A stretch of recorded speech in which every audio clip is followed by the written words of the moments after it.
Bapak, Ibu, dan juga pemirsa yang dimuliakan Allah Ta'ala, di hadis Arba'in yang ke-15 ini, Rasulullah SAW menjelaskan bahwa peluang-peluang amal yang menjadi konsekuensi iman ini lengkap ini ya, walaupun sabdanya sangat singkat, sangat padat, dan itulah keistimewaan serta kelebihan sabda Rasulullah SAW ya. Sabdanya singkat tetapi maknanya padat, dalam, dan luas. Padat, dalam, dan luas. Nah, di dalam hadis ke-15 ini ya, ada hal-hal yang sifatnya ya, kalau bahasa kita sekarang ini adalah kesolehan personal atau kesolehan pribadi. Falyakul khairan awil yasmut, itu tabiat utamanya adalah kesolehan personal atau kesolehan individu. Kesolehan sosial atau kesolehan individu. Ya. Walaupun pasti juga ada ekses sosialnya. Sedangkan dua perintah berikutnya, fal yukrim jarahu dan juga fal yukrim dhaifahu, ini merupakan gambaran dari satu pilihan atau satu opsi amal ya, sebagai bentuk terjemahan dari kesolehan sosial.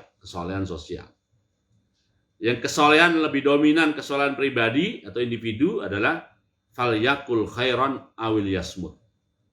Ini opsi tentang berbicara dan tidak berbicara. Ya. Berbicara dan tidak berbicara. Saya harus ngomong atau tidak. Nah, itu opsinya adalah falyakul khairan awil yasmut. Nah, sedangkan kesolehan sosial ada dua ya. Ada sosial dalam arti bisa jadi orang itu bukan bagian dari nasab kita atau kerabat dekat kita, bisa jadi gitu ya. Tetapi keberadaannya relatif permanen ada di kanan kiri kita. Ada di kanan kiri kita atau depan belakang kita. Namanya tetangga. Namanya apa? Tetangga. Tetangga itu kan bisa jadi dia bukan kerabat, bahkan bisa jadi dia tidak satu akidah dengan kita. Ya. Bisa jadi dia tidak satu akidah dengan kita. Nah, ekstrimnya begitu, bisa jadi. Tetapi ada status posisi. Status namanya status posisi. Keberadaan secara posisi, dia relatif permanen di depan kita atau di belakang kita atau di kanan kita atau di kiri kita. Kalau di kota-kota metropolitan itu berarti di atas kita atau di bawah kita. Nah, namanya tetangga namanya. Bahkan juga ya, kesolehan sosial kita juga hendaklah mencakup atau sampai kepada orang yang bisa jadi hubungan orang itu dengan kita tuh hanya bersifat sangat sementara. Bisa jadi ya, sangat sementara. Namanya tamu, ya. Tamu itu kan bisa jadi dia tidak ada hubungan apa-apa dengan kita, tapi dia bertamu di kita. Nah, gitu ya. Yang lebih dominan kepada aspek kesolehan personal atau individu kita itu adalah opsinya falyakul khairan awil yasmut. Falyakul, maka hendaklah ia berkata atau berbicara, yang dibicarakan adalah khairan, sesuatu yang lebih baik. Khairan itu maknanya lebih ya, lebih baik. Atau kalau dia tidak mendapatkan khairan, maka opsinya adalah au liyasmut, atau agar ia diam. Somata itu diam. Somata itu artinya diam padahal kita mampu dan bisa berbicara. Atau mampu berbicara karena memang ada peluang dan ada kesempatan. Ada peluang dan ada kesempatan untuk berbicara. Nah, somata itu adalah tadi, dia diam padahal dia mampu dalam arti alatnya mampu dalam arti ada daya upayanya, mampu dalam arti ada peluang dan kesempatan untuk berbicara. Itu namanya somata. Namanya apa? Somata. Tetap tidak berbicara meskipun mampu berbicara. Oke. Nah, apa yang disampaikan oleh Rasulullah SAW ini? Yang disampaikan Rasulullah SAW ini sejalan dengan apa yang menjadi arahan Allah SWT kepada Rasulullah SAW agar Rasulullah SAW menyampaikannya kepada kepada umat manusia ini, ya. Al-Isra ayat 53, Allah berfirman, a'udzubillahi minasyaitonir rajim. Silakan dibuka Bapak Ibu, ya. Wa qul li ibadi yaqulul lati hiya ahsan. Innasyaitana yanzaghu bainahum. Innasyaitana kana lil insani aduwwan mubina. Wa qul, dan katakan wahai Muhammad. Katakan wahai Muhammad li ibadi, kepada hamba-hambaku. Jadi Nabi Muhammad SAW diperintahkan oleh Allah SWT agar Nabi Muhammad SAW menyampaikan kepada hamba-hamba Allah. Apa yang harus beliau sampaikan pada hamba-hamba Allah? Yaqulul lati hiya ahsan. Yaitu agar hamba-hamba Allah itu kalau berbicara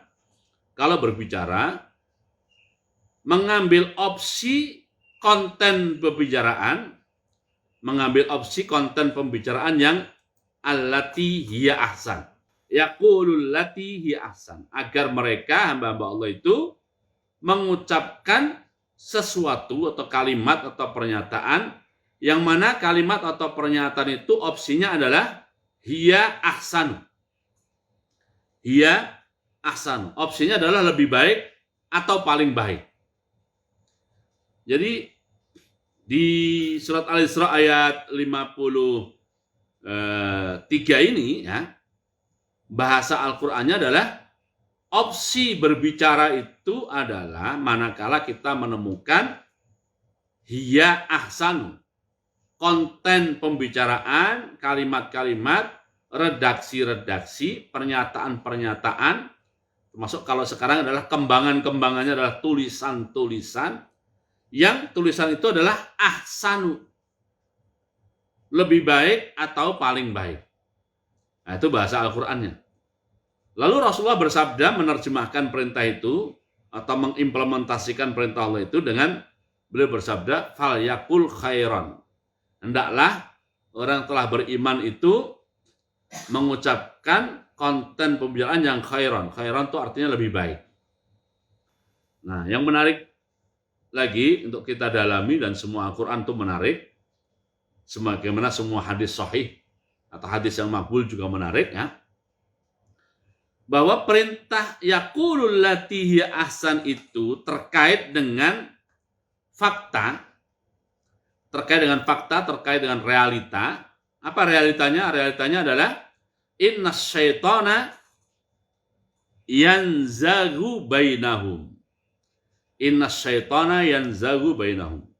Sesungguhnya setan itu menciptakan benih-benih atau bibit-bibit atau bahan-bahan permusuhan di antara sesama manusia.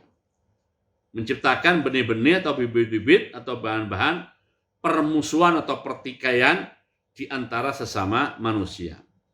Padahal innasyaitana kana lil insani, fakta yang lain lagi adalah, fakta yang lebih besar lagi, innasyaitana kana lil insani aduwan mubina.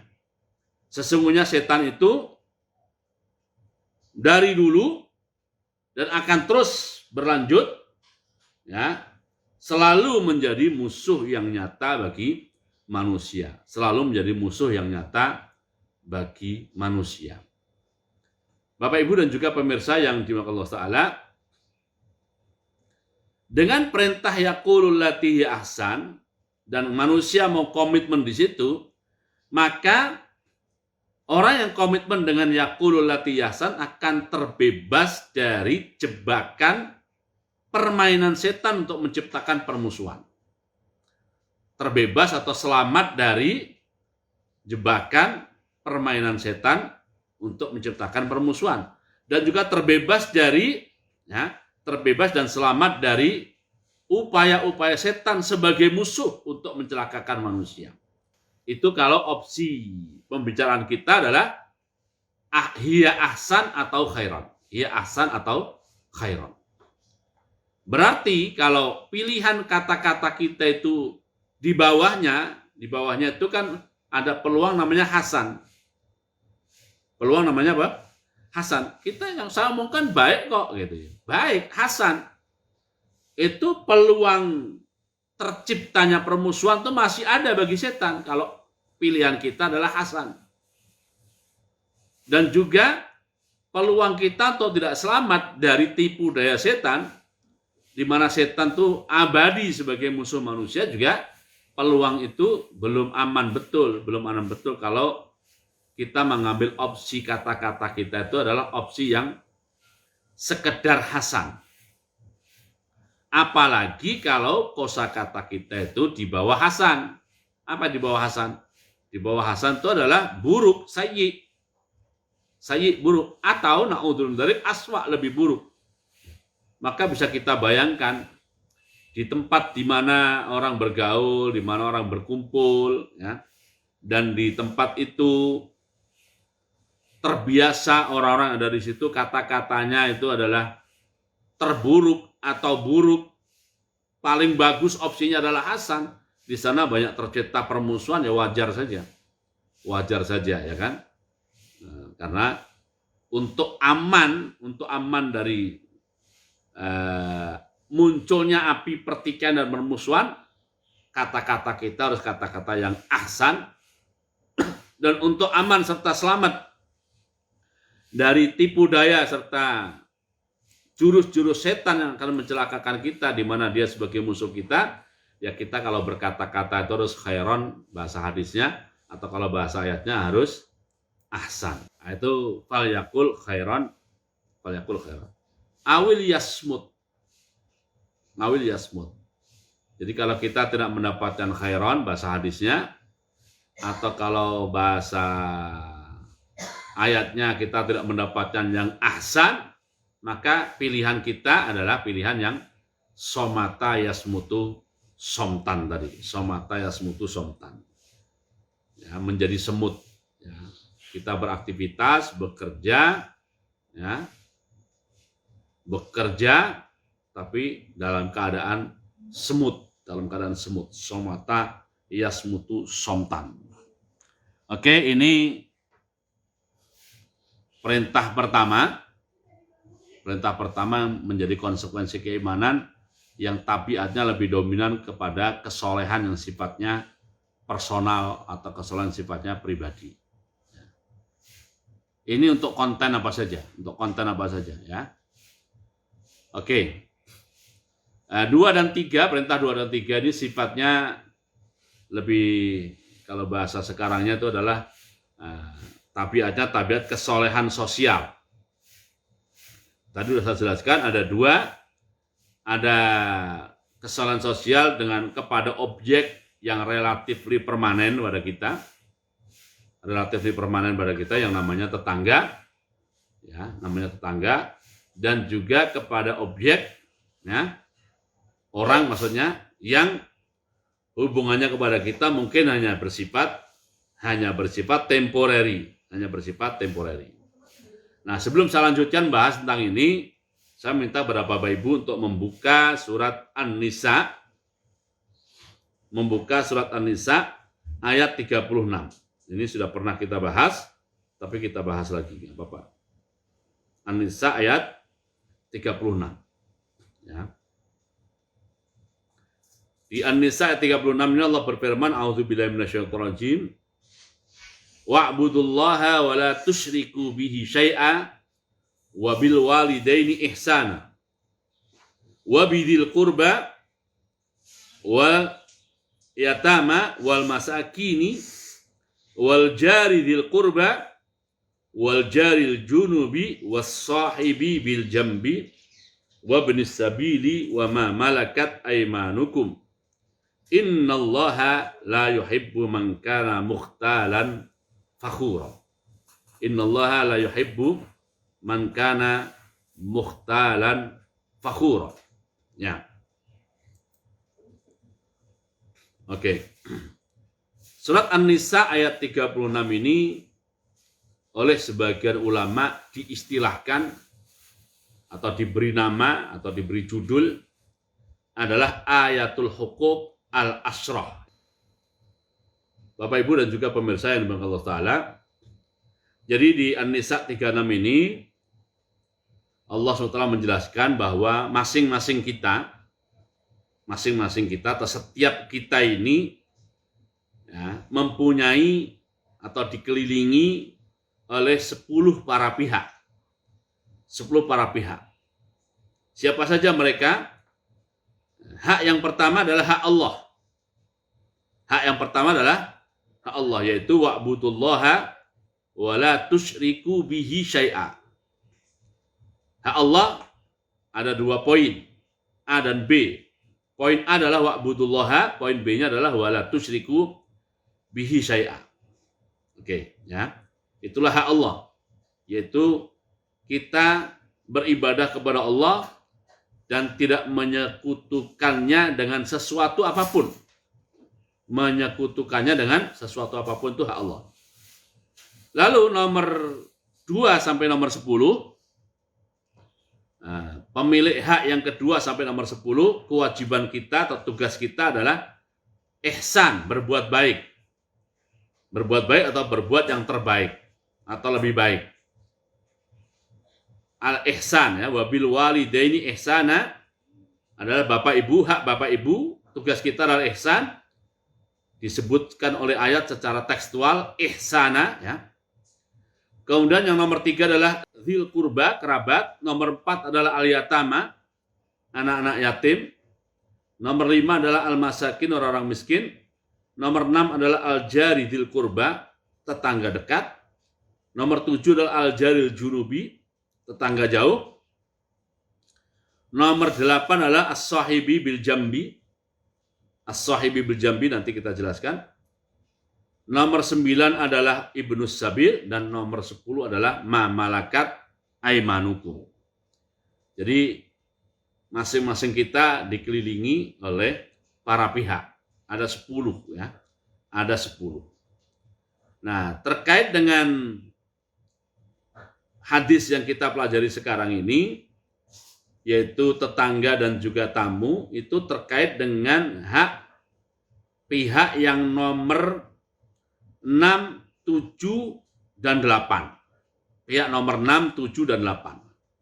Nomor 6 adalah al-jari dzil qurba, tetangga dekat. Nomor 7 adalah al-jaril junubi, tetangga jauh. Nomor 8 adalah as-sahibi bil jambi. As-sahibi bil jambi. Nah, ini terkait dengan hadis kita sekarang, ya. Jadi dalam ayat 36 An-Nisa itu tetangga disebutkan 2 kali oleh ayat itu, ya. Ada tetangga dekat dan ada tetangga jauh. Tolak ukur dekat dan jauh itu 3 poin, ya. Tolak ukur dekat dan jauh itu 3 poin. Poin pertama adalah dekat secara nasab, tetangga tetapi ada hubungan biologis dengan kita. Tetangga plus hubungan nasab sama kita. Nasab itu bisa, ya, bisa bapak tapi sudah disebut terlebih dahulu. Nasab itu bisa anak masuk, ya. Jadi sekaligus juga sebagai tetangga gitu. Pada saat anak itu sudah berumah tangga sendiri, ya. Nasab itu bisa saudara, baik saudara lebih tua ataupun saudara lebih muda, kakak atau adik, itu hubungan nasab. Berarti kalau orang tua itu kan ke atas hubungannya, garisnya ke atas. Kalau anak itu garisnya ke bawah. Kalau saudara itu garisnya ke samping. Atau ke samping agak ke atas. Samping agak tak ke atas.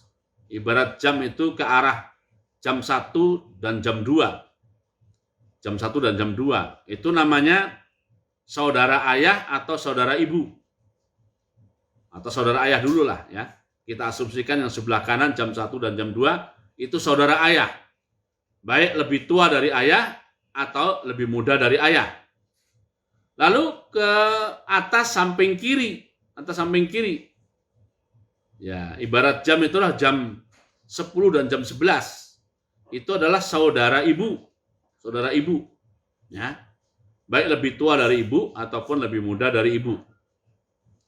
Nah, yang kanan tadi keluarga ayah, ya, itu bisa laki-laki, bisa perempuan, atau ke kanan agak ke bawah. Kanan agak ke bawah. Siapa itu? Anaknya saudara, laki-laki. Anaknya saudara laki-laki. Ya, istilah kita adalah kemenakan atau keponakan. Baik laki-laki ataupun perempuan. Dianya sendiri itu laki atau perempuan. Atau ke bawah, garis ke samping, tapi agak ke bawah yang kiri. Yaitu anaknya saudara perempuan. Baik laki-laki ataupun perempuan. Nah, semua itu namanya kerabat namanya. Kerabat itu bahasa Arab ya, korobah. Kerabat ini kan tempat tinggalnya bisa jauh, ya. Berarti bukan tetangga. Tempat tinggalnya bisa sebelahan kita. Nah, itu dia punya 2 poin. Poin tetangga dan juga ada poin kedekatan faktor nasab. Ada lagi kedekatan namanya kedekatan karena faktor ideologi. Kedekatan ideologis. Muslim, umpamanya, tetangga muslim. Berarti ada 2 hak. Ya tetangga, ya muslim. Kalau dia juga kerabat berarti 3 hak. Tetangga, muslim, kerabat. Nah, yang tetangga dengan kita hanya mempunyai 1 hubungan dengan kita, status saja yaitu tetangga, berarti dibandingkan dengan yang 2 lebih jauh. Apalagi dibandingkan dengan yang 3 pendekatan, lebih jauh lagi. Jadi dekat dan jauhnya itu bisa karena faktor hubungan nasab atau biologis, bisa karena faktor ideologis. Dan juga dekat atau jauh itu karena faktor posisi tempat. Dekat atau jauh karena faktor posisi tempat. Ya. Rasulullah SAW menjelaskan, tetangga yang paling dekat dari sisi tempat tolok ukurnya adalah pintu. Di mana pintu kita dengan pintu dia paling dekat. Nah, semakin jauh posisi pintu kita dan pintu dia, istilahnya adalah semakin disebut tetangga jauh. Jadi dekat dan jauh itu relatif begitu. Ada relatif karena faktor nasab, ada relatif karena faktor ideologi, ada juga relatif jauh dan dekat karena faktor posisi dan tempat. Nah, semua itu masuk dalam kategori namanya jarahu, namanya tetangga. Ya. Nah, semua tetangga itu kita diperintahkan atas dasar iman, kita diperintahkan untuk yukrim, ya. Fal yukrim jarahu, memuliakan. Nah, kalimat memuliakan ini bentuk rupanya tidak dijelaskan, ya. Ini berarti sangat open sekali, sangat terbuka sekali bentuk-bentuk memuliakan yang bisa dilakukan, ya. Walaupun ada beberapa hadis Nabi yang menjelaskan contoh-contoh memuliakan. Umpamanya, ya, kalau kita masak, di mana masakan kita itu baunya sampai ke tetangga. Maka tetangga terus mendapatkan bagian dari yang kita masak. Jangan dapat baunya doang, dapat bagian dari itu, ya. Rasulullah bersabda, idza tabaktum maraqatan, ya. Kalau kita lagi masakan namanya marok itu masakan yang menimbulkan efek di antaranya bau, ya. Nah, kita harus bagi itu ke tetangga itu, ya. Itu namanya bentuk yang tercakup oleh kata-kata yukrim. Misalnya lagi, Rasulullah SAW menjelaskan bahwa, ya, kalau kita punya sesuatu, ya, atau kita diberi sesuatu, ya, kita jangan malu-malu kita punya sesuatu, walaupun yang kita punya jangan dipandang remeh. La tahkiranna jaratun jarataha walau bifir sinisatin, ya. kita sebagai pemberi jangan memandang wah yang mau kita berikan ini terlalu hina dan terlalu remeh. Jangan. Kalau memang ada manfaatnya untuk dibagi dan diberikan, bagi. Kalau ada manfaatnya. Nah, kalau kita sebagai penerima, kita dikasih sesuatu oleh tetangga kita, ya, mungkin kita memandang sesuatu yang diberikan itu remeh-temeh. Kita tidak boleh meremehkannya. La tahqiranna jaratun jarata walau bifirsin syah. Janganlah tetangga perempuan memandang remeh tetangga perempuan yang lainnya, walaupun maksudnya dalam memberikan sesuatu, meskipun yang diberikan atau yang diterima itu berupa kalau boleh saya terjemahkan tuh ceker kambing, ya. Kambing nggak punya ceker, tapi jadi kalau masakan Arab tuh, menu-menu Arab tuh namanya kawari. Kawari itu ini kikil, ya, kikil. Walaupun yang diberikan tuh hanya berupa kikil, tapi kikil yang sudah mendekati ujung kukunya, ya. Mendekati apa? Ujung kukunya, ya, gitu ya. Itu jangan diremehkan, baik kita sebagai pemberi ataupun kita sebagai penerima. Itu bentuk-bentuk memuliakan. Bentuk-bentuk apa? Memuliakan. Dan banyak hadis-hadis Nabi yang lain, bahkan malaikat Jibril alaihissalam sering datang menemui Rasulullah SAW untuk menyampaikan pesan agar Rasulullah SAW selalu berbuat memuliakan kepada tetangganya. Sampai-sampai Rasulullah, kok ini sering banget malaikat Jibril ngingetin, sampai-sampai saya ada dugaan jangan-jangan tetangga itu oleh malaikat Jibril mau distatuskan sebagai ahli waris. Mau distatuskan sebagai ahli waris, gitu ya. Saking seringnya malaikat Jibril mengingatkan masalah hak tetangga ini. Oke. Yukrim memuliakan, sangat open, ya. Wujud, bentuk, dan rupanya terbuka. Silahkan dikembangkan sendiri, walaupun ada hadis-hadis Nabi memberikan contoh-contohnya. Nah, tetangga tadi saya katakan ini sosial tapi yang relatif permanen, relatif permanen. Dan ada yang tidak, hanya temporary.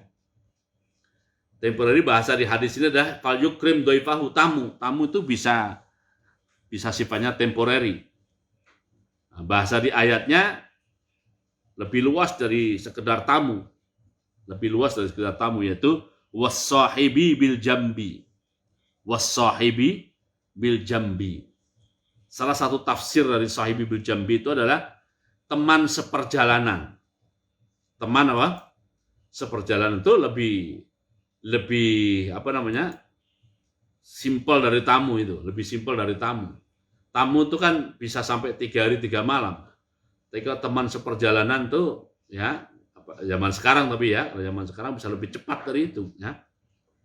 Jadi umpamanya sahibul jambi itu ya, kita lagi mudik umpamanya, mudik naik kereta atau naik bis. Siapa sahibul jambi itu, ya?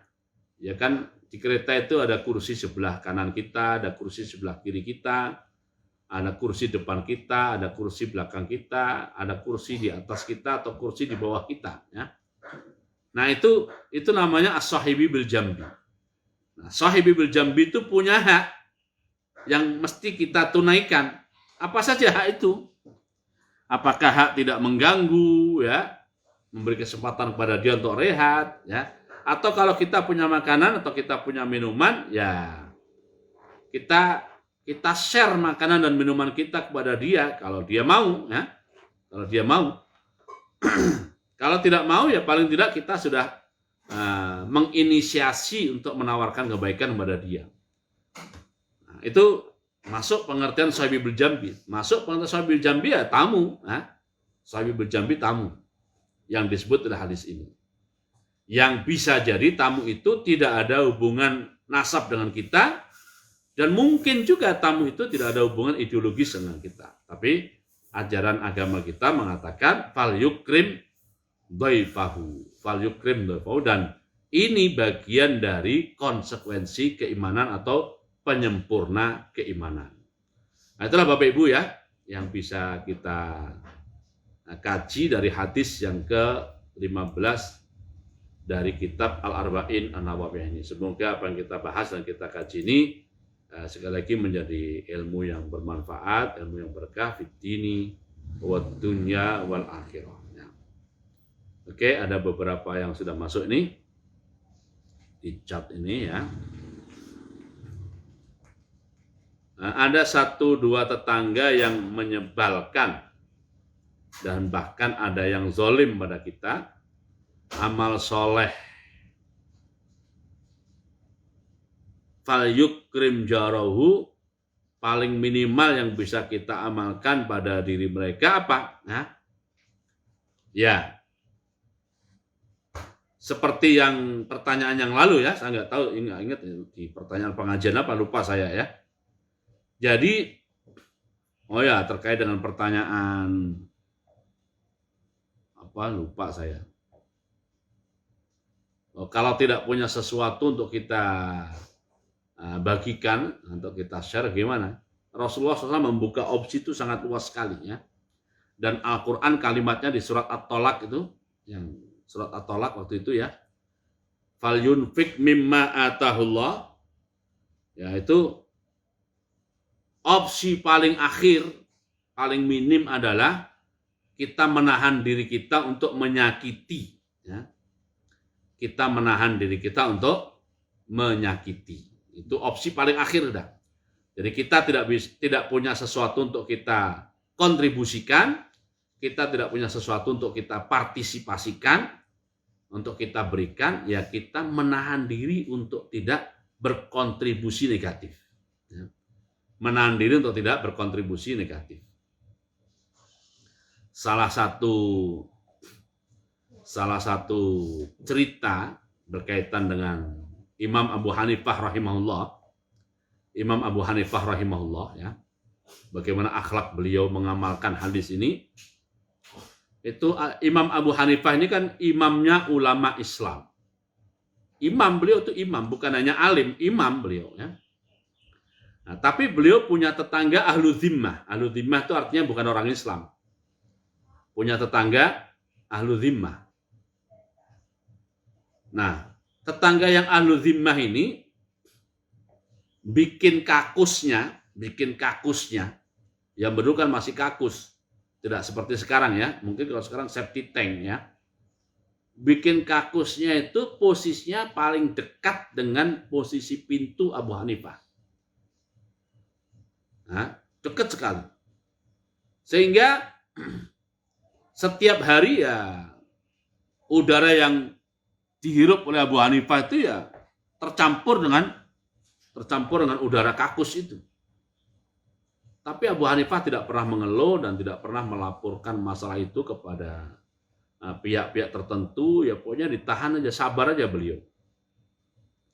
Sampai suatu kali karena satu dan lain hal ada keperluan, tetangga yang ahlu zimmah itu ya masuk ke rumah Abu Hanifah. Ada satu urusan gitu. Dia masuk ke rumah Abu Hanifah dan dia merasakan bau yang sangat tidak sedap. Maka dia mikir, nih bau ini dari mana? Nah, dia perhatikan, ternyata dari kakus dia. Nah, bau itu datangnya dari kakus dia. Maka dia terperanjat dan kaget luar biasa. Akhirnya dia nanya kepada Abu Hanifah.